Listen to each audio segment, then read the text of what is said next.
Can everybody hear me? Can you all hear me on this end? All right, can you all hear me? All right, we're glad you're here tonight. I guess we're calling tonight an evening with Frank Schaefer. I know you come to hear him, so we're going to go ahead and start just a little bit early. He will stick around afterwards for as long as you guys want to talk to him, so we're grateful for that. If you're here tonight and you are an LGBT person, you're welcome here. If you're here tonight and you're a straight person, you're welcome here. If you are an ally, you're welcome here. If you're not for sure if you're an ally, if you're here tonight and you think our book of discipline is perfectly fine the way it is and shouldn't change, you're welcome. But if you're here tonight and you think that all means all and that our church ought to be open to people for full inclusion in the church, then you're welcome here tonight. It's great to be here, to see you all coming in, to hear the conversation, and to hear people talk about their support. I have no doubt that all of us know somebody who has been affected by this issue in the life of the church and the world. And a few months ago, our bishop talked to us about this issue in terms of our desire to have open dialogue, and we should not be afraid of that we have complete freedom to discuss this and to have our views, to express our views. And so we're here tonight partly because of that. I'm going to open us with prayer, and then Mark Davies is going to come and give just a little brief history of what we're about. And so would you bow me for a word of prayer? Gracious and loving God, we thank you so much for the people who have gathered here tonight. We believe your Spirit is moving among us. We thank you for the people of the exchange who helped us, and for the Joey's, for the pizza, for the food tonight. We pray you bless that food we consume. You bless them and their business. May that food be blessed to the nourishment of our bodies for your service in this world. It's in Christ's name we pray. Amen. Amen.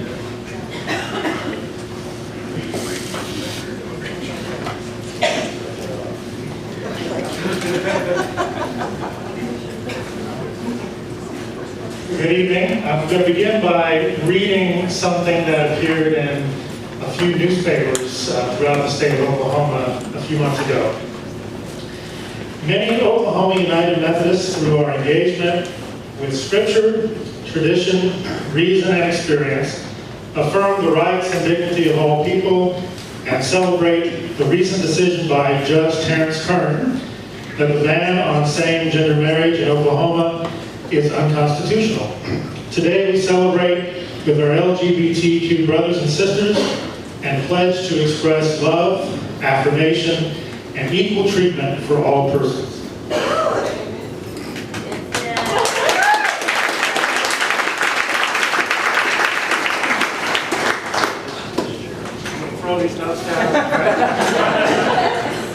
The words that I just read were placed in newspaper ads throughout the state of Oklahoma in response to Judge Terrence Kern's ruling for marriage equality here in Oklahoma that happened in January of 2014. These ads were meant to be a witness to the sacred worth of all persons, and also to be a celebration of the hope that one day in the state of Oklahoma, this will be a place where all persons are treated equally under the law, and all persons will be able to marry one another in freedom and equality.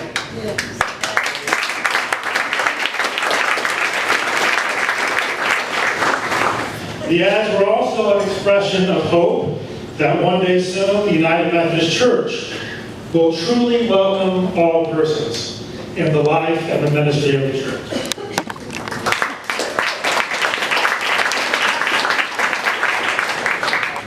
Now, since the time that the ads were placed, a more organized effort for inclusiveness and equality has come into being here in Oklahoma.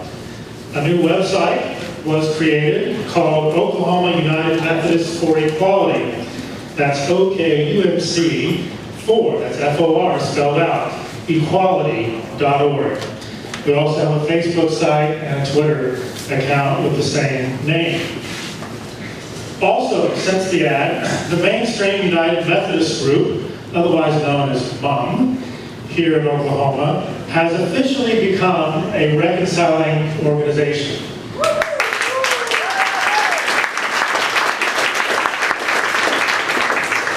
And we've also had other new reconciling groups that have been formed in other United Methodist congregations since that time.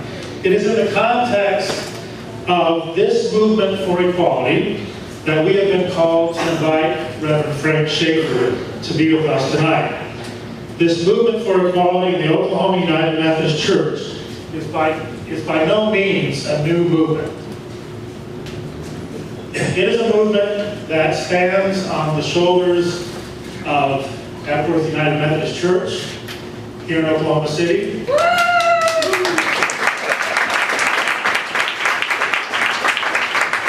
It's a movement that stands on the shoulders of St. Stephen's United Methodist Church.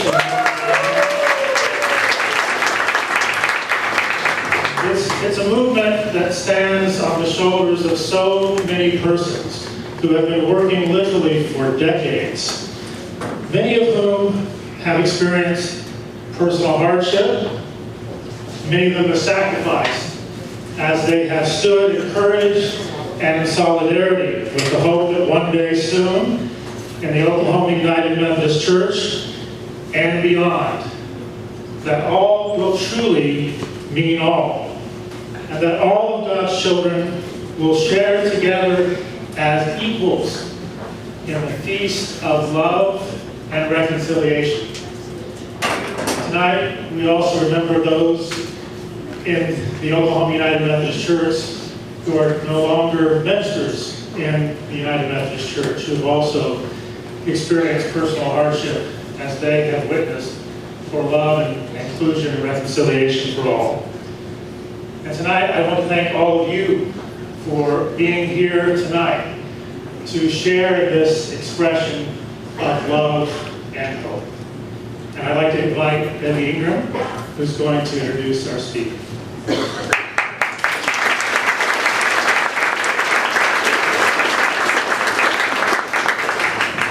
I don't have Mark's flair. I think notes to throw away. I do. I am so excited to see all of you here today. When we started talking about a dinner, we looked at each other in trepidation, and it was Scott and Trina and I were like, okay, let's 100? The room will hold 200? Dare we? Can we? No. But we shall step out in faith. And the courage and the support that we have had. I can't tell you what this outpouring, since that newspaper ad came, have meant to Epworth and the people of Epworth. They have felt alone, as the people of St. Stephen's have felt, and even though we're not that far, we feel isolated in our work and in our stands, and suddenly we're not 10, we're not 20, we're even more than the 200 that are here tonight, and we are so delighted and so expectant and hopeful for the first time in a long time. And it is my delight to be able to introduce one of the people, one of the prophets that has stepped up and stood out and stood strong for us. He comes from Eastern Pennsylvania, ordained clergy, and because he stood with his son and married his son, the Eastern Pennsylvania Conference felt they needed to take away his credentials. But he is still ordained by God as the Rev.Frank Schaefer. And we welcome him.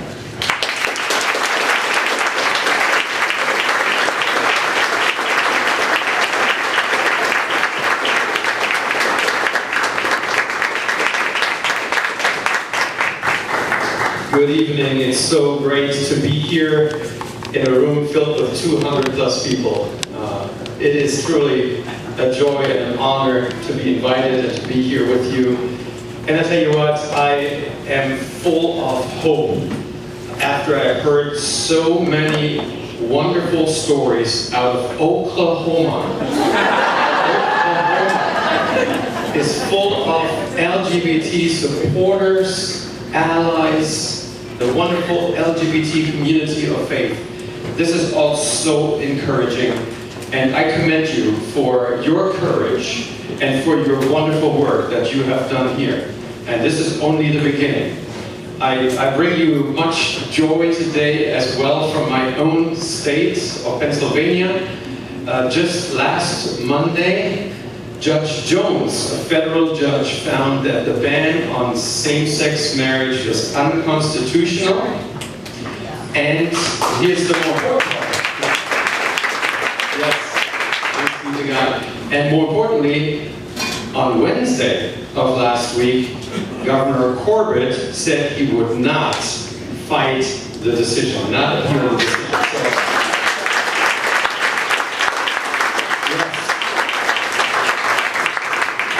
So tomorrow, because there's a 3-day waiting period, tomorrow for the very first time in Pennsylvania's history, there will be gay marriages taking place.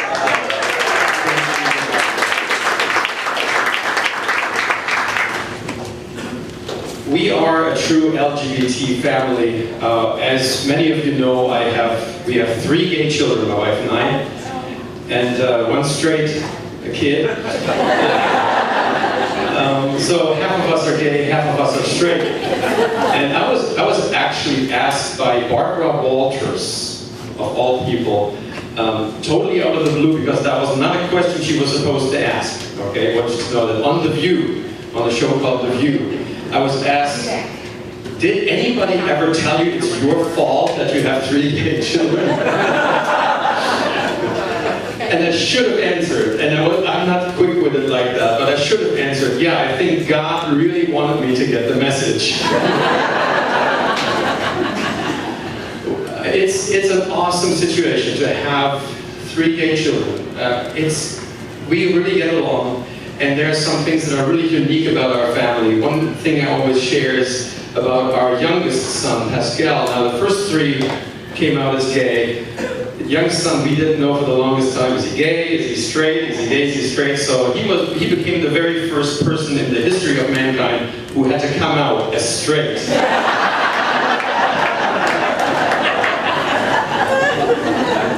Everywhere I go, I'm now known as the defrocked minister. To be honest with you, I didn't even know what that was before I was defrocked. I had to look it up. It's an old English word. But I've gotten used to it. But I tell you what, right after I was defrocked, I started to be invited by different churches, a lot of Methodist churches. I remember being at the Binghamton Church, which is Rev. Steve Heiss's church. He also is facing a complaint, and we got really close through all of this as we both facing complaints and trials. There was a Q&A after the service, after I spoke, and they celebrated their 7th year of being a reconciling church, so that was a great joy. At the Q&A, there was an older lady. She had been born and baptized into the Methodist Church. And she came to the front and said, Rev.Frank Schaefer, I want you to know that I am so upset with my church, with the United Methodist Church, for defrocking you. And then she said, what does that even mean? And she said, I'm using that word now as a cuss word. And she said in front of everybody, what the frock is going on? I'm not kidding you, that's what she said. Before I begin my story, I pushed the wrong button. I want to read a scripture passage to you from 1 John chapter 4, and I'm going to start reading at verse 16. If you want to follow along on your iPads. Oops, I did it again. Oh, here it is. Hold it really still. So we have come to know and to believe the love that God has for us. God is love, and whoever abides in love abides in God, and God abides in him. By this is love perfected with us, so that we may have confidence for the day of judgment. Because as he is, so also we are in this world. There is no fear in love, but perfect love casts out all fear.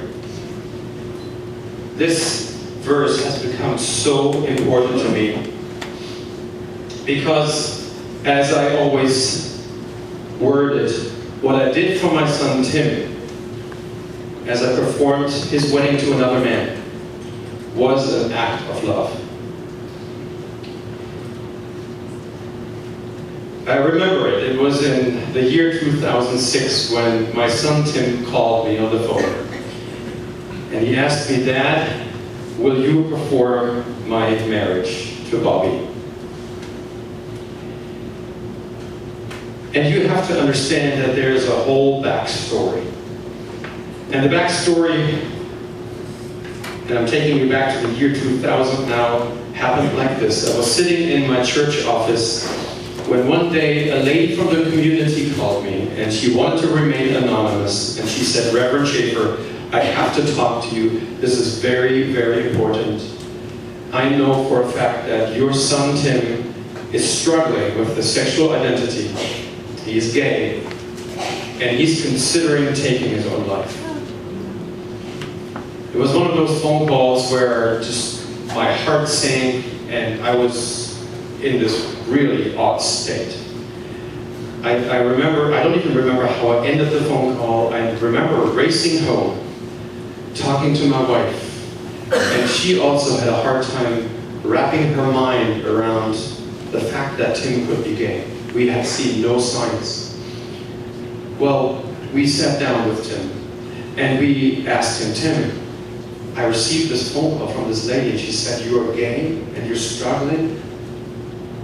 And he said, "Yes, it's true. I am gay." And the story he told us was just so heartbreaking. He said it all started when he was about 12 or 13 years old, when I took him along to an annual conference. To an annual conference of the Eastern Pennsylvania Conference. He already knew at that time that he was gay. And it just so happened that that year when I took him, there was a debate on the floor about homosexuality, and it was a fierce debate. I remember people being lined up behind the microphones, and words were shared that were very, very harmful to my son Tim. Because faith had been very important to him. He was like the perfect PK, my son Tim. I remember when he was a little boy, he would play church with the stuffed animals and he was preaching to them. And when he was getting older, he was part of the youth group. He would preach on Youth Sunday in the church. He played in our worship team. He went with us to the prison ministry once a month. And he was the person with the largest contemporary Christian CD collection that I knew. His faith was very, very important to him. What he heard that day at annual conference devastated him. The message he got out of that was that his church, his own faith tradition, was saying to him, "If you're that way, you're going to hell." And it devastated him. It absolutely devastated him. He didn't want to go to hell. And he said he started praying and crying himself to sleep almost every night, praying to God to please make him quote unquote normal. He did not want to be homosexual. He did not want to go to hell. And when that didn't work, years later, he considered taking his own life because he thought it'd be better for everybody involved, including his father, the Methodist minister. When we heard his story, my wife and I were just dissolved in tears. And we hugged him and said to him, "Tim, we love you so much. We love you so much, and that's never going to change." And then we started out to say things like, "Well, obviously you did not choose this. I mean, if there is evidence that this is not a choice," this was back in the year 2000, there wasn't a lot of genetic research done back then. "If there is evidence that this is not a choice, here it is. You did not want to be homosexual. So you have been made in the image of God, just like everybody else, gay and all." And we start to say things like, "You know what, Tim? You are the way God created you. You're a beautiful gay man. And it took him years and years to actually accept that for himself. He would say things like, if there was a switch on my body, I could switch and be heterosexual, I would do it in an instant. Because he wanted to be married and have biological children and the big house and the American dream and all the rest of it. He was a very traditional guy in many ways. And I remember him saying, you know, what about that Exodus program where they convert people, you know? Do you think that might work for me? It took him so many years to truly accept himself for who God created him to be. A beautiful gay man. It took him many years. So when my son called me in 2006 and asked me if I would perform his wedding, there was no way that I could have said no. And I didn't want to, because I was honored and I was so joyful that he would ask me to preside over his marriage and be a part of his special day. You know, there comes a time in every Christian's life when we don't just have to talk the talk, but we have to walk the walk. And for me, it was that day. Because as soon as I hung up the phone with him, I was like, uh-oh, what does this mean for me as a United Methodist minister? And I talked it over with my wife and with my friends, and more importantly, I really prayed over this. And I came to the conclusion, and I was about 45 years old at that age, you know what? If this means I'm going to be fired and I have to do something else, so be it. But I am going to do this wedding, and I'm going to inform my bishop and my district superintendent in writing about it. So I wrote it down. I wrote down, I have 3 gay children. To me, this is a social justice issue. I am affirming gay rights in my theology. Our son is going to get married on April 28, 2007, and I will perform his wedding. As soon as I sent that off, I expected a phone call or for the bishop to show up at my doorstep any day. And I expected to be fired. I didn't even think of a trial back then. I thought they would just fire me. I didn't hear anything. Weeks went by. I didn't hear anything. Day of the wedding came, and I hadn't heard either from the bishop nor the district superintendent. So I thought, well, maybe they're all right with it.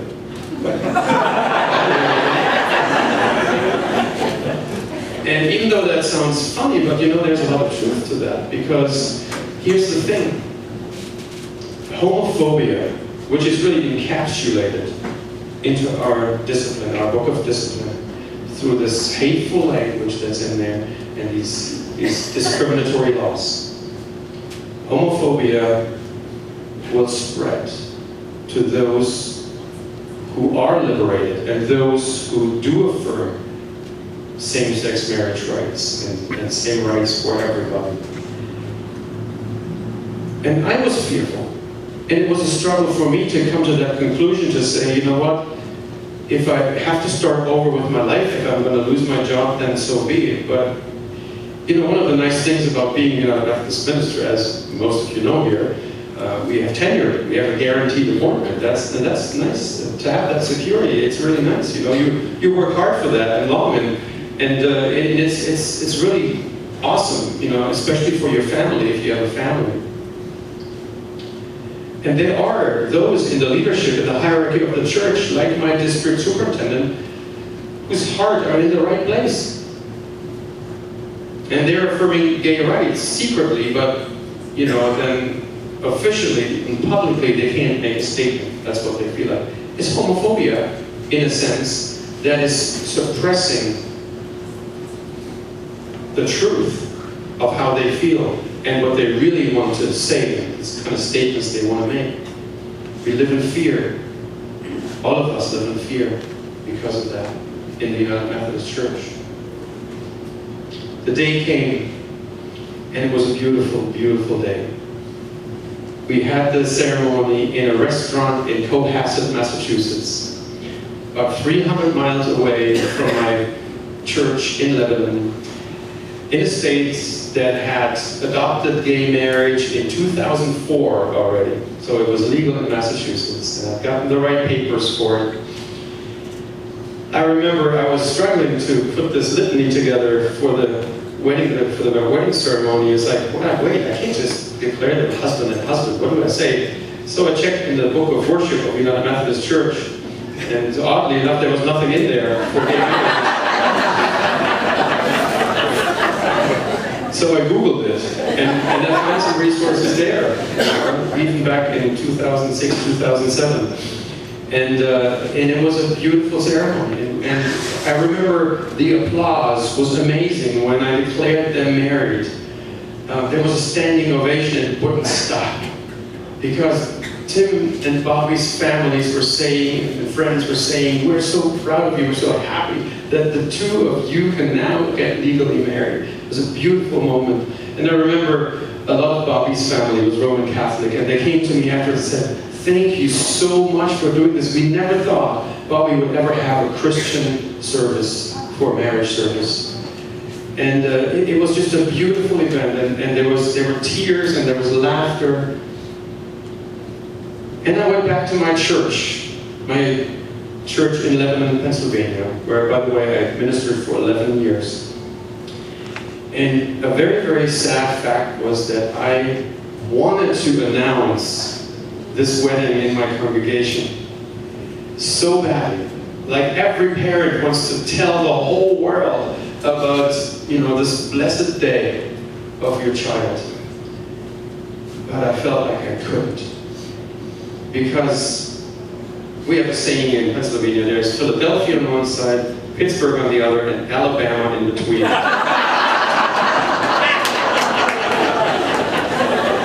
That's even worse than Oklahoma, right? and that's the part that I ministered in. Very conservative, politically, socially, theologically, very, very, very conservative congregation and community. And I knew that if I made that announcement, it would cause a big controversy in the church. And I didn't feel that I could do that again. Homophobia at work, pressure of homophobia. And so I continued to minister in subtle ways in my local congregation. I remember preaching sermons saying God has no secondary children. God loves all God's children. We're all beloved children of God. So we welcome everybody here in our church. God's grace extends to everybody. And I remember there was a group in church, and they were associated with the Good News movement, about 20-25 people, that criticized me on my sermons. And one of the fiercest criticism was that, he only preaches on God's grace. Which is not such a bad criticism, if you think about it. And so they literally asked me, would you please preach on sin and judgment day and how God views sin and what God is going to do, how God is going to punish sinners. And I tried, because I always try to meet people in the middle. And so I would preach on sin, but then somehow I just couldn't end there, and I had to preach on God's grace in the end again, on forgiveness. And then they were unhappy again. I think they thought at first, oh yes, now he's doing it. I would have made a very bad hellfire and brimstone preacher, for sure. Wonderful things were happening in this very conservative church because of my messages of inclusion, my teachings of inclusion, of inclusiveness, of grace, of forgiveness, of unconditional love. Many people joined us in our ministry, especially in our new service that we started, and joined the church, and really it was a joy to also welcome many members of the LGBT community into our church, because it was well known in the community that I had 3 gay children. 3 or 4 at that time, we weren't sure. And I tell you what, this was such an awesome ministry. I remember how one openly lesbian couple, as they came to church, how they changed so many people's minds. I remember one Sunday, Kathy, she just came back from a hospital stay, She had suffered a stroke. And it was so important for her to be there on Communion Sunday and to come forward to receive communion, even though she was still in such bad shape at that point. In fact, the only way she could walk was if she said out loud, "Step." This was the only way her brain would compute and her leg would actually go forward to take a step.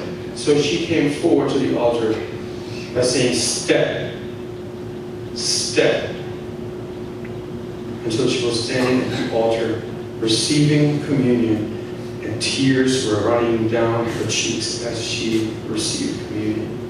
There was one lady in the church who had been very outspokenly homophobic and said that she didn't believe homosexual people have a place in God's church.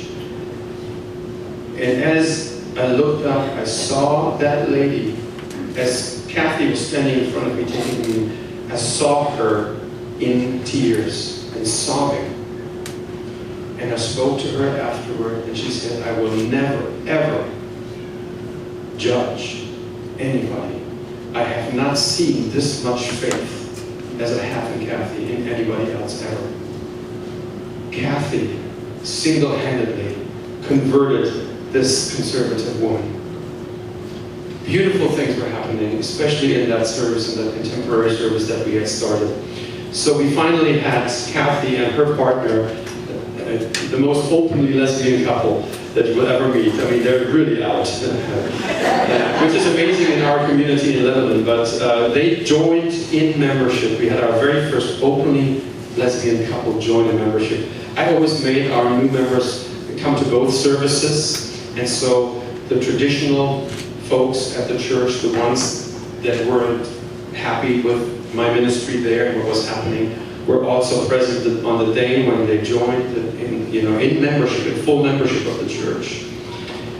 And even though that was such a beautiful, memorable, and significant day in the life of this church, of Iona in Lebanon, these people were really ticked off by the fact that these kind of people are now joining the church to become full members, voting members.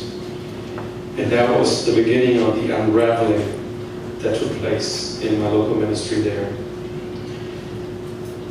The complaint against me about doing my son's wedding wasn't the first accusation. I faced all kinds of accusations. It became really, really ugly. I mean, this group of folks, 25 people strong, they became very political. And their one declared goal was to get rid of me. They came up with accusation after accusation of misappropriating church funds. And the worst accusation was when the same person who also filed the complaint against me about my son called up the bishop and said, "Bishop, you have to know that Frank Schaefer was caught having a sexual affair in the church's bathroom with a male staff member, and the janitor walked in and saw the whole thing." Well, I was immediately suspended, and I had to come to talk to the district superintendent. And he asked me, "Frank, did you do this?" I said, "Absolutely not. And here's the number of my janitor. Please call her." And he did, and confirmed that the janitor had never seen anything like that. He said, "Well, we can't drop the case because there's another witness." So I was still suspended. It turned out that this witness wasn't really a witness. It was just a person who really believed it happened. The case, of course, was dropped, but the rumor didn't stop. And it spread not only through the church, but also the entire community. If you knew my wife, you would know that she is just a sweet person. I mean, she can't even hurt a spider. She puts them outside of the house. She's awesome. But she got so upset about this rumor being continually spread that she confronted a person, which is very unlike her. She never confronts anyone, in the church hallway, and asked them to please stop spreading these rumors. And we knew this person was doing that because people came to us saying, "Do you know what so-and-so is saying about you or Pastor Frank?" Well, even that was turned into a complaint to the bishop because my wife apparently assaulted somebody in the church's hallway. It was a hard time. I have to say this was harder than actually going through the trial. And it wasn't just hard for my family, but it was also hard for the entire church, especially when the complaint came out about the marriage I did for my son. Even though initially there was a lot of support for me, even among the conservative folks, they would say things like, well, it was his son. You know, we have to understand that it's his son. He had no other choice. But when it became clear what my theology was on it, because now people started to ask me, and the press started to ask me after a while, they realized that I was standing for gay rights, and that I didn't think that was a choice, and that's when I lost a lot of that initial support. And what was so painful was to see my church split almost in half, because about half of them were in support of what I did, and they were actually also at my trial, a lot of them. Some of them were witnesses for me. And it was just so sad to see that this went through families. It broke families apart, it broke friendships apart. There was one extended family who had been celebrating Thanksgiving together for decades. Well, this family did not celebrate Thanksgiving that year together as a family, as an extended family. And it was so hard to see, you know, it got so ugly, and there were two sides, and it went back and forth, and it just tore my heart apart. You know, I've been ministering in this church for 11 years, and these were my friends. I mean, even the ones that were my opponents and that were throwing all this stuff against me, I still consider them friends. That I have been in their moments of joy, celebrating with them, in their moments of sadness, sitting by their bedside, holding their hands, praying with them. And it was just so hard.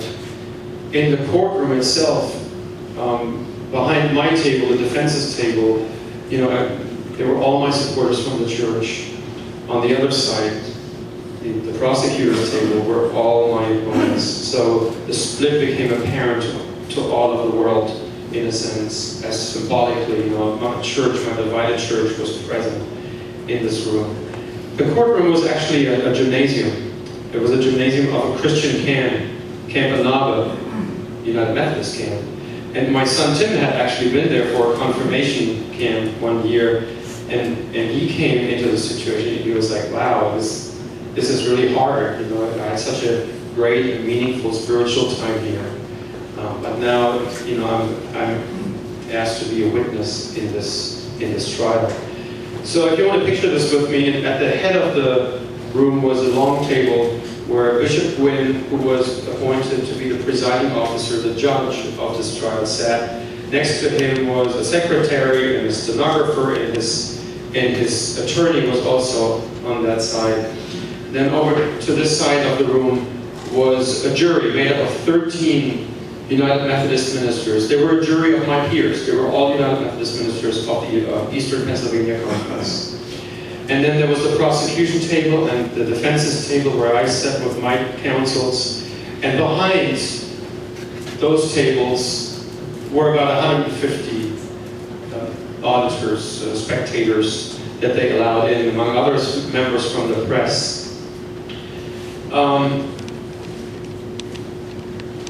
On the first day of my trial,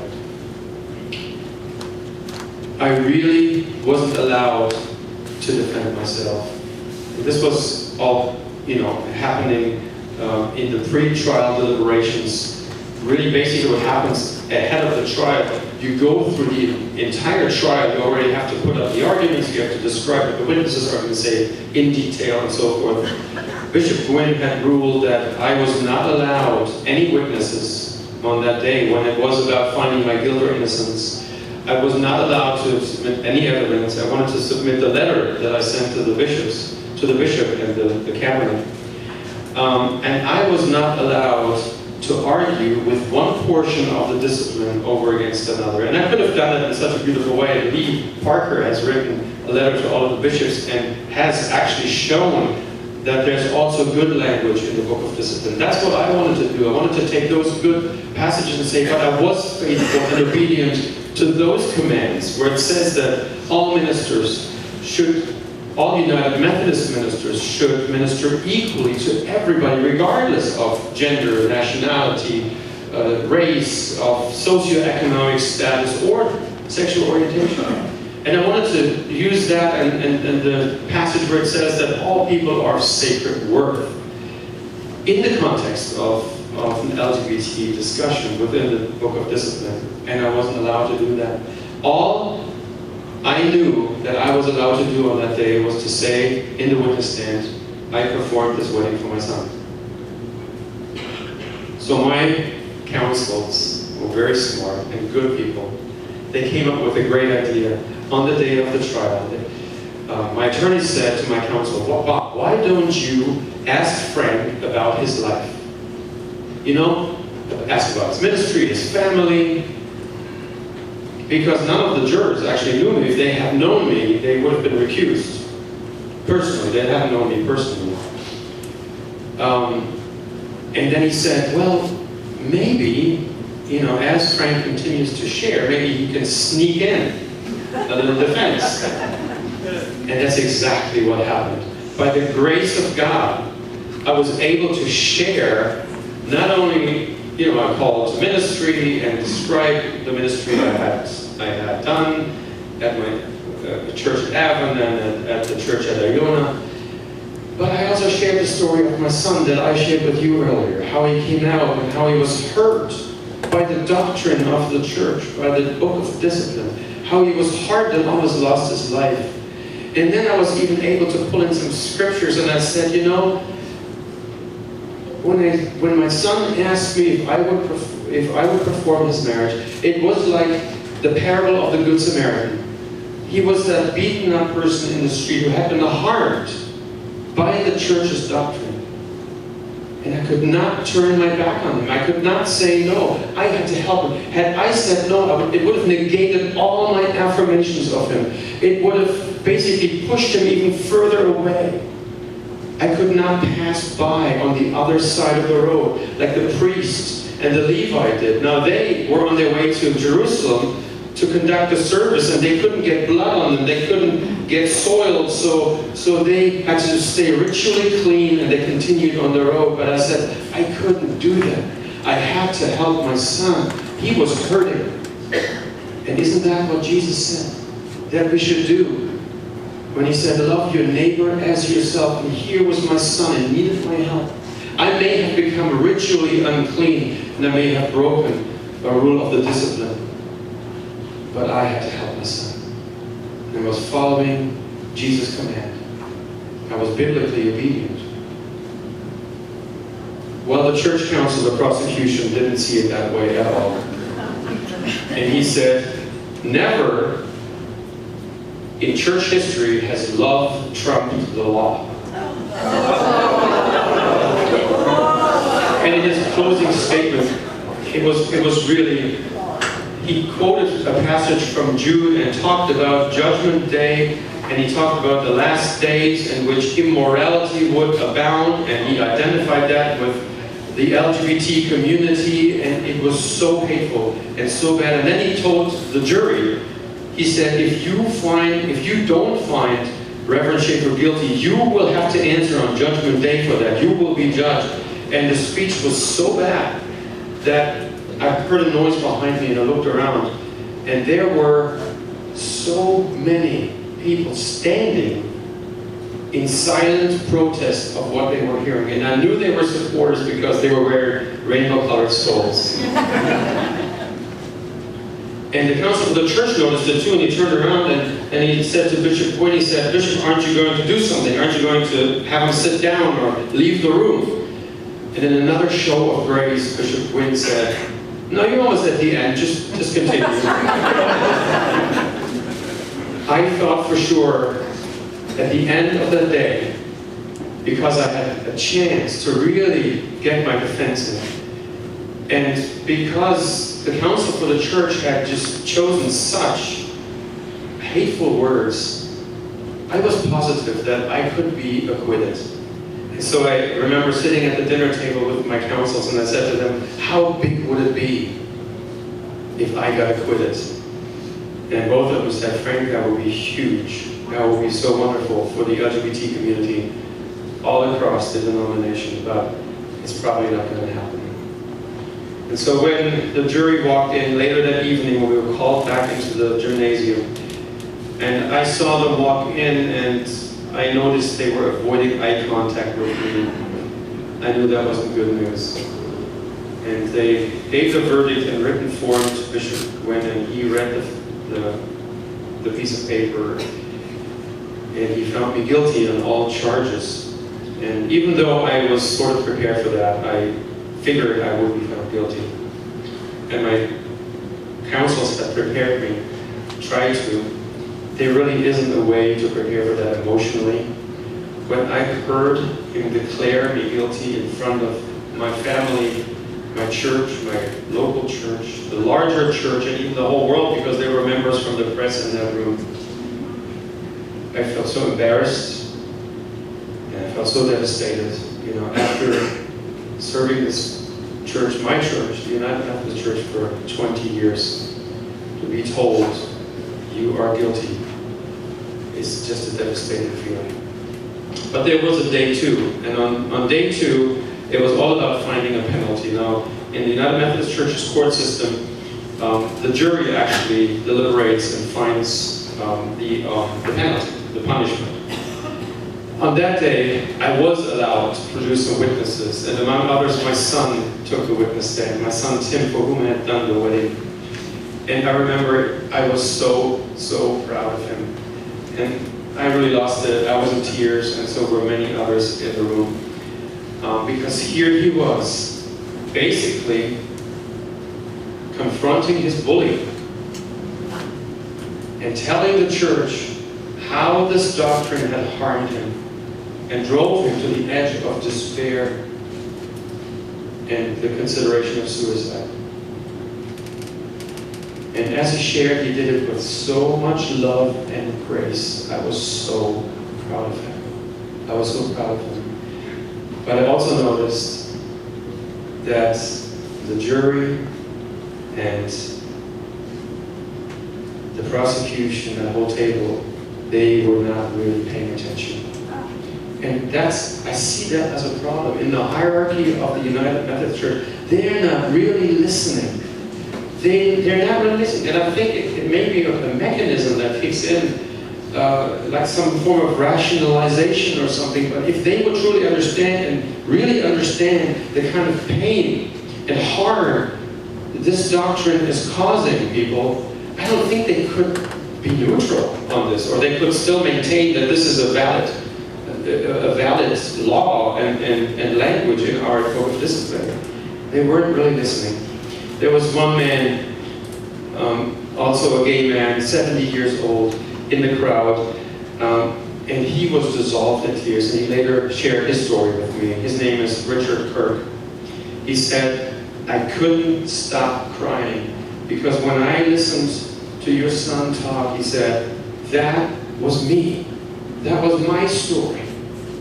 And the reason he was so sad, in addition to how sad the story is to begin with, is he said, here we are 40 years later, and it's still happening.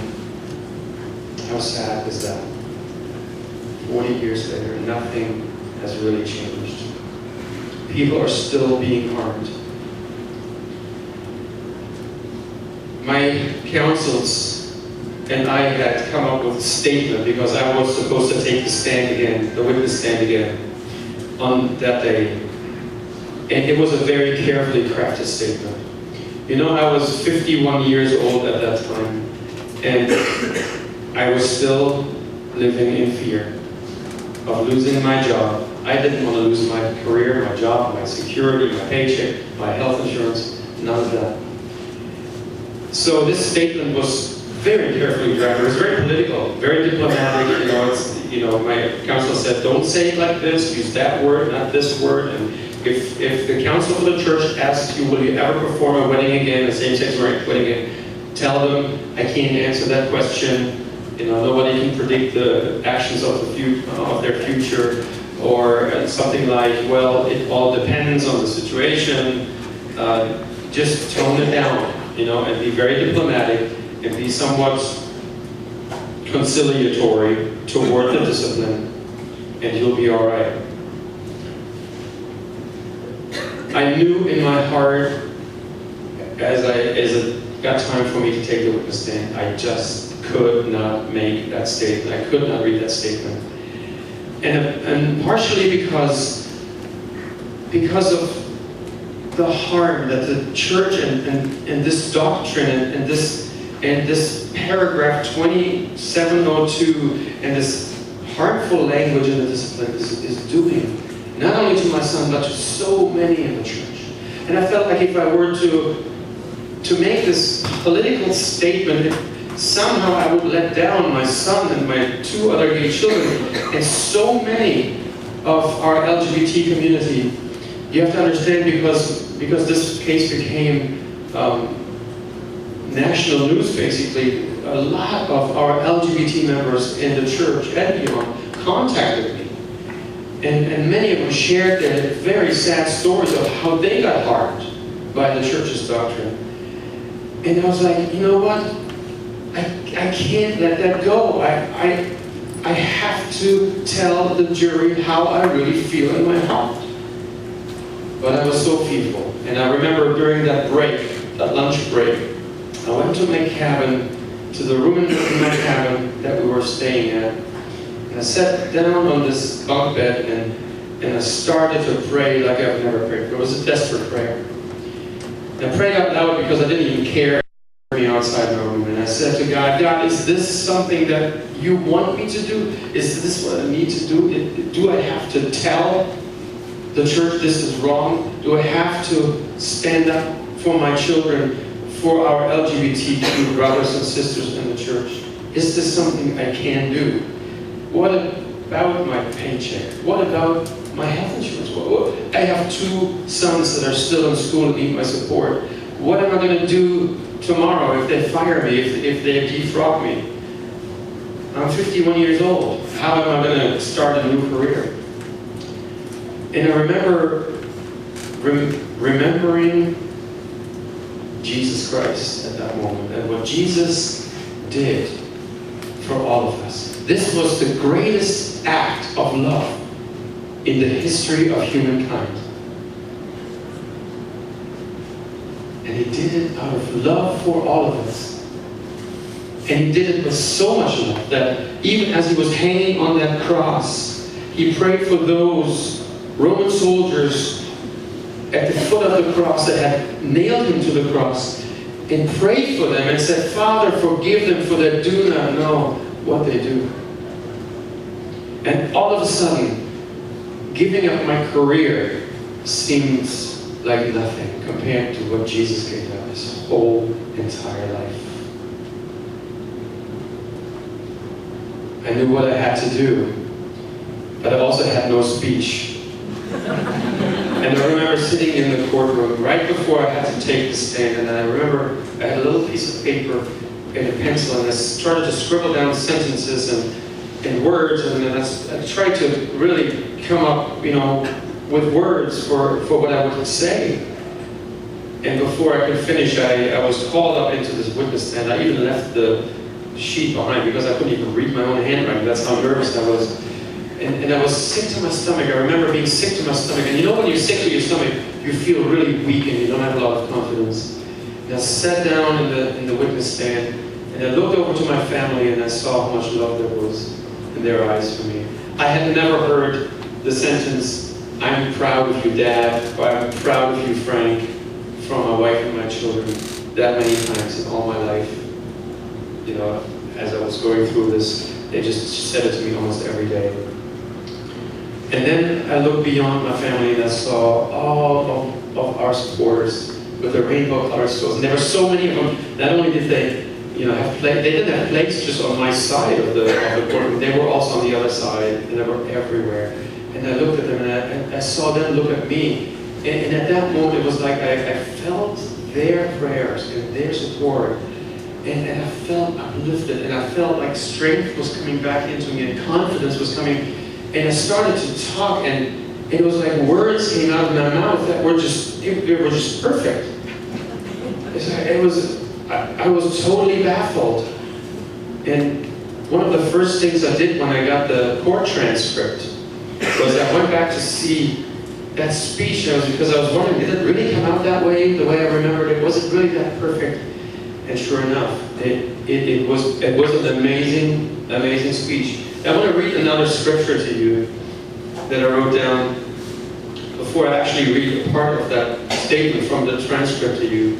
But this passage out of Mark 13 says this: whenever you are arrested and brought to trial, I never thought that would be a church trial, do not worry beforehand about what to say.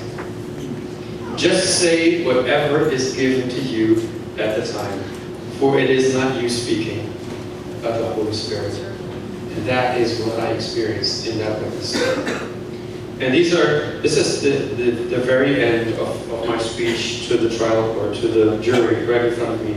So I actually looked at them and I said this: so before you make a decision today, please know that I will continue to minister to all people equally, regardless of their gender, nationality, race, social status, economic status, or sexual orientation. And my message is going to be that we as a church and as individuals need to stop judging people based on their sexual orientation or anything else. We have to stop the hate speech. We have to stop treating them as second-class Christians. We have to stop harming beloved children of God. We have to reach out to them and treat them as Jesus would have treated them. And that's going to be my message. And then I took out a rainbow-colored stole. It wasn't this one. This one was made by Elaine, who made about 300 of those. And that's wonderful. And I put this stole on me. Well, actually, what I told the trial court beforehand was this stole was given to me yesterday. And I don't believe things happen by chance. This was given to me by my attorney, and his wife had made this stole and wanted me to have this. And said I put this stole on, this rainbow-colored stole, as a sign that I'm making a vow never to be silent again. And said this stole is a visible symbol for you to know that this is who I have to be, a supporter and a voice for the LGBT community in our church and beyond. And that's all I have to say. And something absolutely incredible happened at that moment. After I was dismissed from the stand, I took my seat and I felt peace. A peace that I had never felt before. I was at peace with God and the world and myself. It was a joyful, I may have actually smiled, and they probably thought, what's wrong with him? I felt totally at peace. And I believe what I experienced there was almost like a coming out. I told the church where I was standing, and I would never be silent again. And that moment was when I experienced 1 John 4:18, where it says, perfect love will drive out all fear. I was totally fearless at that moment. I did not care whether they were going to take my credentials, whether they were going to pick up stones and stone me to death. I didn't care about anything. I was happy. And I was free of that homophobia that I had felt, that fear, and how it affected me. And then something else happened. Even after they did take my credentials, and after I was defrocked, God honored my taking a stand and following my heart and performing this act of love, this time not only for my son Tim, but for the entire LGBT community. A day after I was defrocked, I don't kid you, a day after I was defrocked, I received this phone call from a bishop. Now, bishops never called me. That was the first time a bishop ever called me. Well, except when it was about the complaint, then my bishop called me. But Bishop Carcano from the Southern California Pacific Conference called me and said, Frank, I want you to know that my cabinet and I and many pastors from our conference believe what you did was in the spirit of Jesus. We want you to come over to California and minister as a pastor of a United Methodist Church in our conference. I said to her, Bishop, you didn't just make my day, you made my life. And that's how I felt. I felt elated that the same church that had rejected me the day before was now inviting me back in the form of a prophetic bishop like Bishop Arcon. And Bishop Talbert called me, and he congratulated me for the stand I took and commended me for being biblically obedient. And then I received phone call after phone call from different churches that invited me to share my story and to speak to them and to preach. And something amazing happened. While the church, the official hierarchy of the United Methodist Church said, we no longer consider you a minister, I continued. I was allowed to continue in ministry and preach and teach and be in counseling. I always say for a DeFrock minister, I'm awfully busy, and that is in fact, I am busier now than ever before. And I worried about how I would make it financially. The reconciling part of the United Methodist Church is amazing. It's a growing movement, and that's the part of the church that's supporting me right now. The United Methodist Church, financially, emotionally, and spiritually, because it becomes a moment of healing. You know, there was a time when I felt very isolated. I didn't know you all existed when I was ministering in Lebanon County. And then there was an outpouring of support. And it became a healing moment, not just for me, but for my family. And I found that as I share my story, our family story, it connects with people on such a deep level that it becomes a healing moment for the church as well. What people meant for harm, God turned into a ministry of healing and of joy and encouragement. And I'm here to tell you today that there's only one regret that I have. And that regret is that I allowed that fear to keep me down, to keep me from speaking out sooner and louder and clearer. And my promise to God and to you today is I will never ever be silent again. And I encourage all of you to overcome that fear that is put out there by homophobia and do what you feel called to do in your heart. Follow your heart. Take a stand. And God will not let you down. I promise you that. God will not. I'm living evidence for that. God will not let you down. Thank you so much.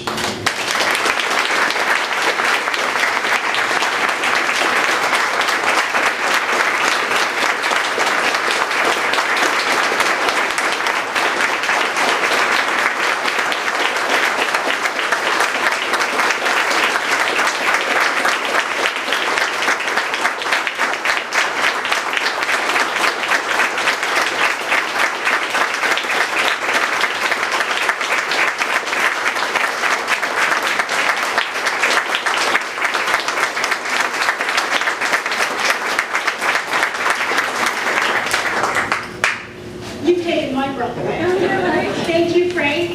Thank you to all of you who have filled this room. We rented this space not knowing if you would come. And we are so pleased you did. But what I want you to know, we charged a lot of money, but it only covered your food and the pretty linens and the chairs and the table. If you might have a few extra dollars to put in that basket in front of you, your money is considered a love offering for Frank's stay and for the continued work of marriage equality in this conference. So throw a few dollars down if you can. If you can't, we're just glad you're here. Now,